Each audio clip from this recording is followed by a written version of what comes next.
Macam-macam orang yang tidak berpuasa menurut kewajibannya itu ada 4.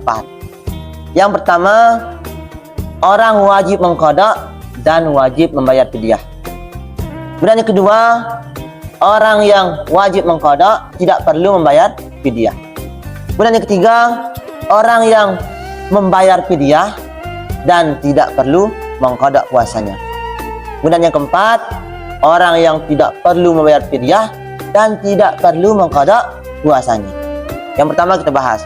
Yang pertama tadi, orang yang wajib mengqada dan wajib membayar fidyah. Apa itu contohnya? Yang pertama, ketika ada orang itu takut terhadap orang lain. Contoh seorang perempuan yang hamil. Ketika dia hamil, dia mengkhawatirkan janinnya. Itu yang dikhawatirkan, bukan dirinya. Maka ketika itu dia harus mengqada puasanya dan membayar fidyah. Atau seorang ibu yang memiliki bayi, dia menyusui bayinya. Hanya bayinya yang ditakutkan. Kalau dirinya itu dia tidak khawatirkan, sehat, dianggapnya sehat. Dia cuma mengkhawatirkan bayinya. Maka ketika itu ibu yang seperti itu keadaannya, dia harus mengqada puasanya plus membayar fidyah. Itu yang pertama, golongan yang wajib mengqada dan membayar fidyah.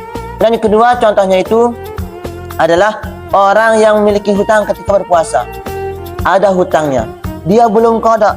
Kemudian masuk bulan suci Ramadan, maka ketika itu dia harus mengqada puasanya dan wajib membayar fidyah. Nah, itu 2 macam orang yang harus mengqada sekaligus membayar fidyah. Kemudian bagian yang kedua ini, orang yang mengqada puasanya tetapi tidak perlu membayar fidyah. Di sini ada 4 macam. Yang pertama, orang yang terkena penyakit ayan, epilepsi atau mopok. Ketika dia berpuasa, tiba-tiba ayannya itu datang.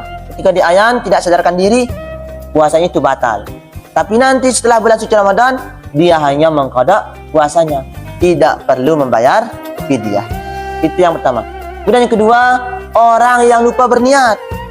Dia lupa berniat puasa, maka ketika itu harus dia mengqada puasanya setelah bulan suci Ramadan, tidak perlu membayar fidyah. Kemudian yang ketiga, orang yang sengaja membatalkan puasanya selain dengan jima.